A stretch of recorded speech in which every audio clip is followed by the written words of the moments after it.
तो hi friends, मैं चंदन राज। आज हम बात करने वाले हैं एड्रेनर्जिक ड्रग्स के बारे में कि एड्रेनर्जिक ड्रग्स होते क्या है, इसके अंदर में कौन कौन से ड्रग्स आते हैं और इसका मैकेनिज्म ऑफ एक्शन क्या है, यूजेज क्या है और इसके साइड इफेक्ट क्या है, इन सभी के बारे में मैं बात करूंगा। और इससे रिलेटेड जितने भी इंपॉर्टेंट क्वेश्चन है उन सभी को मैं भी डिस्कस करते हुए चलूंगा।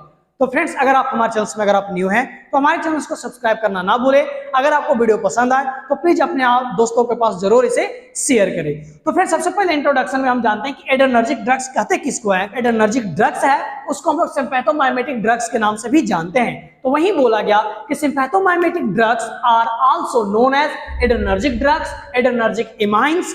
जो सिंपैथेटिक माइमेटिक ड्रग्स है उसको हम लोग क्या चीज के नाम से जानते हैं, उसे हम लोग एड्रेनर्जिक ड्रग्स और एड्रेनर्जिक एमाइन्स के नाम से जानते हैं। सेकंड बोला गया कि it stimulate the compound which mimic the effect of the sympathetic nervous system. ये क्या बोला गया कि यह स्टिमुलेट कर देता है कंपाउंड को, जिससे जो सिंपैथिक नर्वस सिस्टम है उसके इफेक्ट को क्या करता है या माइमिक कर लेता है। माइमिक मिस होता है नकल करना, यानी जो हमारे जो नर्वस सिंपैथेटिक नर्वस सिस्टम का जो वर्क है तो वो क्या करता है, वो उसका जो उस वर्क सिंपैथेटिक नर्वस सिस्टम को करने में जो हेल्प करते हैं तो उस कंपाउंड को स्टिमुलेट कर देता है, जिसके कारण से क्या होता है ये माइमिक कर लेता है। जो उसके इफेक्ट है एड्रेनर्जिक ड्रग्स वो क्या करता है, इसके इफेक्ट को क्या करता है, माइमिक कर लेता है, नकल कर लेता है। तो उसी चीज को हम लोग क्या बोलते हैं, सिंपैथेटिक माइमेटिक ड्रग्स बोलते हैं। बात किया गया कि sympathetic mimetic drugs are used to treat cardiac arrest, low BP and delay premature labour. जो सिंपैथेटिक माइमेटिक ड्रग्स है उसका हम यूज करते हैं कार्डियक अरेस्ट जो पेशेंट है उसको ट्रीट करने में, जिसका बीपी कम है उसको ट्रीट करने में, और जो डिले जो प्रीमैच्योर लेबर होता है उसको भी ट्रीट करने में हम लेते हैं। जैसे कि आपको पता होगा कि अगर किसी का अगर बीपी अगर लो रहता है तो हम लोग क्या करते हैं, अगर टैबलेट से अगर नहीं सुधार हो रहा है तो हम लोग उसको नॉरएड्रेनालिन, जिसको नॉरेड के नाम से मार्केट में चलता है, तो इसे हम लगाते हैं और इंफ्यूजन के द्वारा इसे हम देते हैं स्लो में, जिससे क्या होता है बीपी मेंटेन होता है। फिर बात करते हैं the primary endogenous agonist of the sympathetic nervous system are catecholamine, that is epinephrine जिसको एड्रेनालिन, नॉरएपिनेफ्रिन जिसको नॉन एड्रेनालिन एंड डोपामाइन। बोला गया कि जो प्राइमरी इंडोजीनस जो सिंपैथेटिक नर्वस सिस्टम का जो प्राइमरी एंडोजीनस एगोनिस्ट है वो कौन सा है, कैटाकोलामाइन है। बार बार पूछा जाता है कि which is the endogenous agonist of sympathetic nervous system. कौन है जो प्राइमरी इंडोजीनस एगोनिस्ट है सिंपैथेटिक नर्वस सिस्टम का, तो कौन है, कैटाकोलामाइन है। कैटाकोलामाइन के अंदर में बहुत सारे ड्रग्स आते हैं, जैसे एपिनेफ्रिन, एड्रेनालिन, नॉरएड्रेनालिन जिसको हम लोग नॉरएपिनेफ्रिन के नाम से जानते हैं, और डोपामिन, ये सभी है। तो ये सभी का जो एक्शन है उसको क्या करता है, जो एड्रेनर्जिक ड्रग्स है वो क्या करता है, इसके एक्शन को माइमिक कर लेता है, नकल कर लेता है। जैसे ये जो नॉरेड है वो क्या करता है, बीपी को इंक्रीज करने में हेल्प करता है, तो उसी तरह से जो एड्रेनर्जिक ड्रग्स है वो भी क्या करता है, बीपी को इंक्रीज करने में हेल्प करता है। फिर बात करते हैं कि sympathetic nervous system is to help the human beings to adjust the stress and prepare body for fight and flight. मैंने बताया था सिंपैथेटिक नर्वस सिस्टम, जब हम नर्वस सिस्टम पढ़ा रहे थे तो उस लेक्चर में मैंने पूरे उसके क्लासिफिकेशन ये सभी के बारे में मैंने बात किया हूं।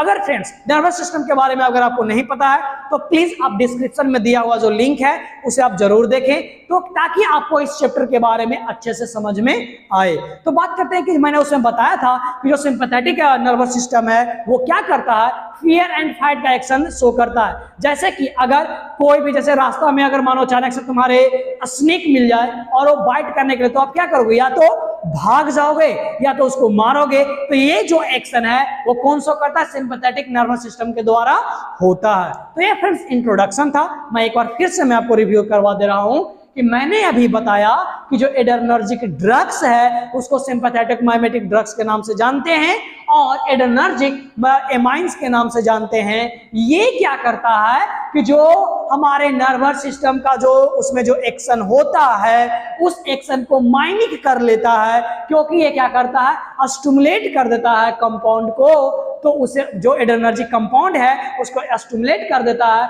जिससे वो क्या करता है, जो हमारे सिंपैथेटिक नर्वस सिस्टम में होने वाले जो भी एक्शन है उसको क्या कर लेता है, माइमिक कर लेता है, नकल कर लेता है। तो उसी चीज को हम लोग क्या बोलते हैं, हम लोग सिंपैथोमाइमेटिक ड्रग्स कहते हैं। बात की है कि जो सिंपैथोमाइमेटिक ड्रग्स है उसका यूज हम कहां करते हैं, तो कोई भी कार्डियक अरेस्ट का जो पेशेंट है जिसका लो बीपी है या फिर जो डिले, जिसका जो प्री मैच्योर लेवल है वो डिले है, मतलब ये होने में देरी है, तो वैसे पर्सन में हम लोग ट्रीट करने के लिए हम लोग एड्रेनर्जिक ड्रग्स का यूज करते हैं। बात की है कि जैसे कि सिंपैथोमाइमेटिक जो इफेक्ट था वो क्या करता है कि जो हमारे हार्ट रेट हुआ, force of the cardiac contraction हुआ उसको, और जो बीपी है उसको, ब्लड प्रेशर को इंक्रीज करने का काम करता है। अब बात करते हैं कि जो हमारा प्राइमरी एंडोजीनस, जो मैंने बताया था कि जो नर्वस सिस्टम है, सिंपैथेटिक नर्वस सिस्टम, उसका जो प्राइमरी एंडोजीनस एगोनिस्ट है वो कौन है, कैटाकोलामाइन है। और कैटाकोलामाइन के अंदर में बहुत सारे आते हैं, जैसे इपिनेफ्रिन हो गया, एड्रेनलिन हो गया, नॉर इपिनेफ्रिन को ही हम लोग नॉर एड्रेनलिन बोलते हैं, और डोपामिन हो गया। ये सभी क्या है, हमारे प्राइमरी एंडोजीनस एगोनिस्ट जो सिंपैथेटिक नर्वस सिस्टम है उसी में कैटाकोलामाइन है, तो उसी का बहुत सारे ये सभी हार्मोन्स बोल सकते हैं, ये सभी हैं। बात करते हैं अब सिंपैथेटिक नर्वस सिस्टम के बारे में, जो मैंने लास्टली बताया कि कोई भी फियर एंड जो फाइट का जो फ्लाइट एंड जो फाइट का जो रिएक्शन है वो हमें सिंपैथेटिक नर्वस सिस्टम के द्वारा मिलता है। तो फ्रेंड्स, अगर आपको समझ में आ रहा हो तो प्लीज आप हमारे चैनल को सब्सक्राइब करें और इसे ज्यादा से ज्यादा लोगों के पास शेयर करें। बात करते हैं न्यूरोट्रांसमीटर्स के बारे में कि न्यूरोट्रांसमीटर किसको बोलते हैं, कि बोला गया कि neurotransmitter of the sympathetic system are the noradrenaline, जिसको हम लोग नॉरएपिनेफ्रिन के नाम से जानते हैं। फिर बात कर गया and dopamine, adrenaline is the major hormones which secreted by the adrenaline medulla. बोला कि जो न्यूरोट्रांसमीटर क्या है, ये सिंपैथेटिक नर्वस सिस्टम का, जैसे कि मैंने बताया था कि नॉरएड्रेनलिन, एड्रेनलिन, डोपामिन, ये सभी क्या कहता है, सिंपैथेटिक एक्शन को कंट्रोल करता है। तो ये जो क्या है, ये सभी जो कहां से सीक्रेट होते हैं, ये सभी जो मेजर हार्मोन्स है जो हमारे एड्रेनल मेडुला के थ्रू क्या होता है, यह सीक्रेटेड होता है, या एड्रेनल मेडुला के थ्रू क्या होता है, सीक्रेट होता है। बात की कैटाकोलामाइंस के बारे में कि जैसे मैंने पीछे भी बात किया था कि तो बोला है catecholamines it is a class of the aromatic amines which includes number of neurotransmitter such as adrenaline and dopamine। मैंने बताया था कि कैटाकोलामाइन के अंदर में ही एड्रेनलिन और डोपामिन आता है। यह क्या है, एरोमेटिक एमाइंस, जैसे कि जो ये एमाइन इस तरह से होता है, इसको क्या बोलते हैं, एरोमेटिक बोलते हैं। तो इस तरह से ये क्या होता है, एरोमेटिक क्लास का होता है, जो क्या करता है, न्यूरोट्रांसमीटर का काम करता है, जैसे कि इंपल्सेस को एक न्यूरॉन से दूसरे न्यूरॉन्स में पहुंचाने का काम करता है। तो जैसे कि मैंने ऊपर में ही बात किया कि न्यूरोट्रांसमीटर में नॉरएड्रेनलिन, एड्रेनलिन ये सभी आते हैं, जो कि किससे सीक्रेटेड होते हैं, वो हमारे एड्रेनल मेडुला के थ्रू सीक्रेट होते हैं। अब हम फ्रेंड्स बात करते हैं synthesis, storage and release of catecholamine, कि जो कैटाकोलामाइन है उसका सिंथेसिस कहां से होता है, उसका स्टोरेज कहां पे और होता है, और उसका जो रिलीज है वो कहां पे होता है, इन सभी के बारे में बात करेंगे। तो सबसे पहला बात करते हैं 3 कैटाकोलामाइंस के बारे में। सबसे पहला है नॉरएड्रेनलिन, जिसको हम लोग Na से अब हम डिनोट करेंगे। बात करते हैं एड्रेनलिन एंड बात की डोपामिन। ये सभी का सिंथेसिस किसके द्वारा होता है, अमीनो एसिड ट्रायोजीन के थ्रू होता है। ये बार बार क्वेश्चन पूछा हुआ है कि in who is the synthesis of noradrenaline, adrenaline and dopamine, या फिर कभी पूछा जाता है कि वेयर कैटाकोलामाइंस आर सिंथेसाइज, जो कैटाकोलामाइंस है वो कहां से सिंथेसाइज होते हैं, तो कहां से, अमीनो एसिड ट्रायोजीन से या सिंथेसाइज होते हैं। बात किया गया कि जो sympathetic post ganglionic nerves fibre that synthesize, store and release noradrenaline is called adrenergic. जब बोला गया कि जो सिंपैथेटिक पोस्ट गैंग्लियोनिक है, जब वो नर्व फाइबर्स है, जब वो सिंथेसाइज करता है, स्टोर करता है और जब रिलीज करता है नॉरएड्रेनालिन को, तो उसी चीज को हम लोग क्या बोलते हैं, एड्रेनर्जिक बोलते हैं। बात करते हैं पोस्ट गैंग्लियन के बारे में कि जैसे कि ये हमारा ब्रेन है, ब्रेन से ये स्पाइनल कोड है, तो अगर जो स्पाइनल कोड के द्वारा जो नर्व्स से जो कनेक्ट होते हैं उसको हम लोग बोलते हैं प्री गैंग्लियोनिक बोलते हैं, और जो स्पाइनल कोड से बहुत सारे जो इस तरह से जो फाइबर्स जो निकले हुए हैं, अगर इससे जो कनेक्ट होता है तो उसको क्या बोलते हैं, पोस्ट गैंग्लियोनिक बोलते हैं। बात किए नॉरएड्रेनालिन के बारे में कि noradrenaline is stored in the small vesicle in the adrenergic terminals. जो ये एड्रेनर्जिक, जिसको मैंने क्या बोला कि जब पोस्ट गैंग्लियन फाइबर्स में जब स्टोर होता है तो उसको हम क्या बोलते हैं, एड्रेनर्जिक बोलते हैं। तो वही बोला गया कि जो नॉरएड्रेनालिन है वो स्मॉल वेसिकल में एड्रेनर्जिक टर्मिनल्स में क्या होता है, स्टोर होता है। कहां स्टोर होता है, एड्रेनर्जिक टर्मिनल्स में स्टोर होता है। जैसे कि फ्रेंड्स हम जानते हैं कि जो ये न्यूरॉन्स है, तो न्यूरॉन्स का ये क्या है, ये मानिए लास्ट वाला जो पोर्शन है, ये दो न्यूरॉन्स के बीच का ये जो पोर्शन है, तो एड्रेनर्जिक टर्मिनल्स कहने का मतलब ये जो लास्ट पोर्शन में जो रहता है उसको क्या बोलते हैं, एड्रेनर्जिक टर्मिनल्स बोलते हैं। और जब नर्व्स का इंपल्सेस का जब इंपल्स जो नर्व्स इंपल्सेस है, अगर उसका रिस्पॉन्स आता है तो क्या होता है, नॉरएड्रेनालिन रिलीज होता है। कहां होता है, साइनेप्टिक क्लेफ्ट में यह रिलीज होता है। किसके द्वारा, तो एक्सोसाइटोसिस प्रोसेस के द्वारा रिलीज होता है। तो ये दोनों के जो गैप है इसी को हम लोग क्या बोलते हैं फ्रेंड्स, साइनेप्टिक क्लेफ्ट बोलते हैं। ये दोनों का जो गैप देख रहे हो, दो न्यूरॉन्स के बीच के जो गैप है इसी को क्या बोलते हैं, साइनेप्टिक क्लेफ्ट बोलते हैं। और टर्मिनल्स किसको बोलते हैं, जो इस पोर्शन में होता है उसको क्या बोलते हैं, टर्मिनल्स बोलते हैं, यानी न्यूरॉन्स के लास्ट वाले पार्ट्स। तो वहां पे क्या होता है, सिंथेसाइज होता है, वहां पे क्या होता है कि जो पोस्ट स्मॉल वेसिकल्स में क्या होता है, स्टोर होता है। नॉरएड्रेनालिन स्टोर कहां पे होता है, एड्रेनर्जिक टर्मिनल्स में स्टोर होता है। और वो कब, जब रिस्पॉन्स आता है हमारे नर्व इंपल्स का, तो वो क्या होता है, रिलीज होता है। कहां पे, साइनेप्टिक क्लेफ्ट में रिलीज होता है। किस प्रोसेस के थ्रू, तो एक्सोसाइटोसिस प्रोसेस के थ्रू यह है जो रिलीज होता है। तो फिर से मैं फिर से बात कर रहा हूं रिवीजन में कि जो न्यूरोट्रांसमीटर्स थे वो कौन से, जो हमें सिंपैथेटिक सिस्टम को जो कंट्रोल कर रहा था, वो हमारा नॉरएड्रेनालिन, एड्रेनालिन, ये सभी क्या है बाबू, ये सभी मेजर न्यूरॉन्स है जो किसके द्वारा से स्टोरेड होता है, या एड्रेनालिन मेडुला में स्टोरेड होता है। अब बात करते हैं कि जो एड्रेनालिन मेडुला है उसके किस पार्ट में स्टोर होगा, सिंथेसाइज होगा और रिलीज होगा। तो मैंने इसके बारे में बताया कि जो कैटेकोलामाइन्स है उसमें 3 आते हैं, नॉरएड्रेनालिन, एड्रेनालिन एंड डोपामिन। ये सभी सिंथेसाइज कहां पे होते हैं, ये हमारे अमीनो एसिड ट्रायोजीन के द्वारा।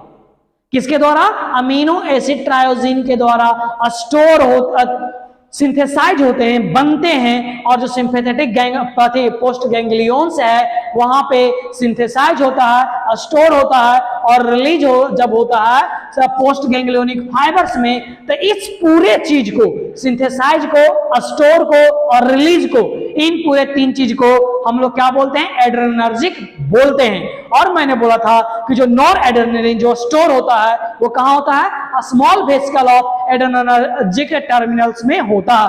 तो लास्ट पोर्शन को हम लोग एड्रेनर्जिक टर्मिनल्स बोलते हैं।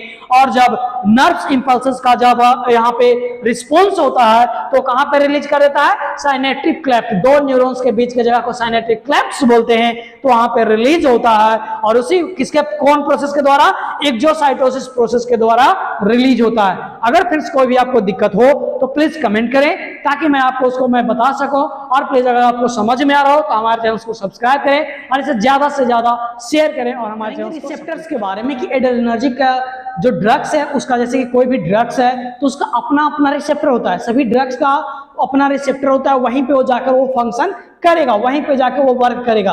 तो इसी तरह से हम बात करेंगे कि जो एड्रेनर्जिक ड्रग्स थे तो उसी का क्या होगा, एड्रेनर्जिक रिसेप्टर्स होगा। तो जिसके बारे में जानते हैं कि उसके रिसेप्टर्स कितने होते हैं, डोपामिन का रिसेप्टर कितने हैं, क्योंकि डोपामिन कहां पे वर्क करेगा, वो अपना रिसेप्टर के पास ही वर्क करेगा। एड्रेनर्जिक ड्रग्स कहां पे वर्क करेगा, जहां पे उसका रिसेप्टर है वहीं पे वो जाकर वर्क करेगा। तो सबसे पहले बात करते हैं कि जो एड्रेनर्जिक ड्रग्स जो रिसेप्टर है उसको दो टाइप्स में बांटा गया, अल्फा एंड बीटा। फिर बात करते हैं दे आर सब डिवाइडेड इनटू, जो फिर उसके बाद डिवाइड किया गया 5 टाइप्स में, alpha 1, alpha 2, B1, B2 and B3। फिर बात करते हैं कि जो डोपामिन है, डोपामिन को क्लासिफाई किया गया 5 रिसेप्टर्स, सब 5 रिसेप्टर्स में D1, D2, D3, D4 and D5। तो फिर सबसे पहले बात करते हैं एड्रेनर्जिक जो रिसेप्टर्स हैं उसके क्या क्या जो लोकेशन कहां पे है, उसका रिस्पॉन्स क्या है, इन सभी के बारे में बात करेंगे। तो सबसे पहले बात करते हैं टाइप 1 के बारे में, अल्फा 1 के बारे में। तो अल्फा 1 क्या है, यह जो इसका लोकेशन है कोई भी मस्कुलर स्मूथ मसल्स है वहां पे पाया जाता है, जैसे हमारे गट्स में, लीवर में, या फिर जो जेनाइटल यूरिनरी जो स्मूथ मसल्स होते हैं जेनाइटल एरिया में, तो वहां पे क्या पाए जाते हैं, अल्फा 1 रिसेप्टर्स पाए जाते हैं, जो कि क्या चीज में रिस्पॉन्स करता है, कंस्ट्रक्शन करने में, रिलैक्सेशन करने में एंड ग्लाइकोजिनोलाइसिस करने में यह हेल्प करता है। क्योंकि फ्रेंड्स क्या हुआ कि जहां पे गट्स जैसे कि लीवर है, जेनाइटो यूरिनरी है, तो जहां पे यूरिन वगैरह पास होता है तो क्या होता है, कंस्ट्रक्शन और रिलैक्सेशन का काम होता है। तो वहां पे जो स्मूथ मसल्स है वहां पे अल्फा 1 पाए जाते हैं रिसेप्टर। सिंपल से दूसरा बात करते हैं अल्फा 2 रिसेप्टर्स के बारे में, जैसे कि पैंक्रियाटिक जो बी सेल है वहां पे प्लेटलेट्स वहां पे यह पाया जाता है, नर्व्स टर्मिनल्स पे अल्फा 2 पाए जाते हैं। इसका काम क्या है कि जो इंसुलिन है उसके एग्रीगेशन को डिक्रीज करना, जो रिलीज हो रहा है, तो इसलिए तो कहां पाया जा रहा है, जो पैनक्रियाज के बीटा सेल्स के जो प्लेटलेट्स पे वहां पे पाया जाता है। सेकंड बात कर रहे हैं अल्फा 2, ये क्या करता है, जो एनी जो रिलीज होता है उसको डिक्रीज करने का काम करता है। फिर बात करते हैं B1 के बारे में। B1 कहां पाया जाता है, हमारे हार्ट में के मसल्स है वहां पे पाए जाते हैं। ये क्या करता है, कंस्ट्रक्शन करने में, हार्ट रेट को बढ़ाने में, और जो एवी कंडक्शन है का जो वेलोसिटी है उसको डिक्रीज करने में या रिस्पॉन्स करता है। फिर बात करते हैं B2 के बारे में, जो हमारे स्मूथ मसल्स मस्कुलरिस है, जैसे हमारे ब्रोंकियोल्स का, गट का और जेनाइटल यूरिनरी का, वो सब वहां पे यह पाया जाता है B2, जो क्या करता है, रिलैक्सेशन करवाने में हेल्प करता है। B2 सिर्फ रिलैक्सेशन करवाने में हेल्प करता है, और जो अल्फा 1 था वो कंस्ट्रक्शन, रिलैक्सेशन और ग्लाइकोजिनोलाइसिस करवाने में हेल्प कर रिस्पॉन्स करता है।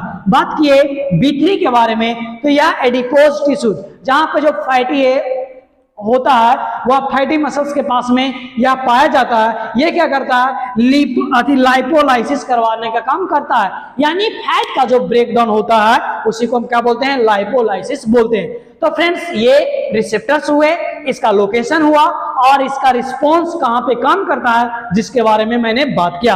तो फ्रेंड्स मैं लेक्चर को ज्यादा बड़ा नहीं करना चाहता हूं, इसलिए फर्स्ट लेक्चर में मैं इतना ही तक बताता हूं। सेकंड लेक्चर जल्द ही आने वाला है जिसमें मैं बात करूंगा मैकेनिज्म ऑफ एक्शन के बारे में, एड्रेनर्जिक ड्रग्स का क्लासिफिकेशन करूंगा और मैं पूरी तरह से मैं आपको बताऊंगा इसके यूजेज और साइड इफेक्ट के बारे में। अगर फ्रेंड्स आप हमारे चैनल में अगर आप न्यू हैं तो हमारे चैनल को सब्सक्राइब करें और इसे ज्यादा से ज्यादा अपने दोस्तों के पास शेयर करें। स्केलेटन मसल्स रिलैक्सेशन का लेक्चर बना हुआ है, ऑटोनोमिक नर्वस सिस्टम का जो ड्रग्स है उसका भी लेक्चर बना हुआ है। प्लीज आप उस सभी लेक्चर को देखें ताकि आपका फार्माकोलॉजी बहुत ही ज्यादा मजबूत हो, आप उसके बारे में ज्यादा नॉलेज पता कर सके। Please subscribe my channel and support medical nursing अड्डा।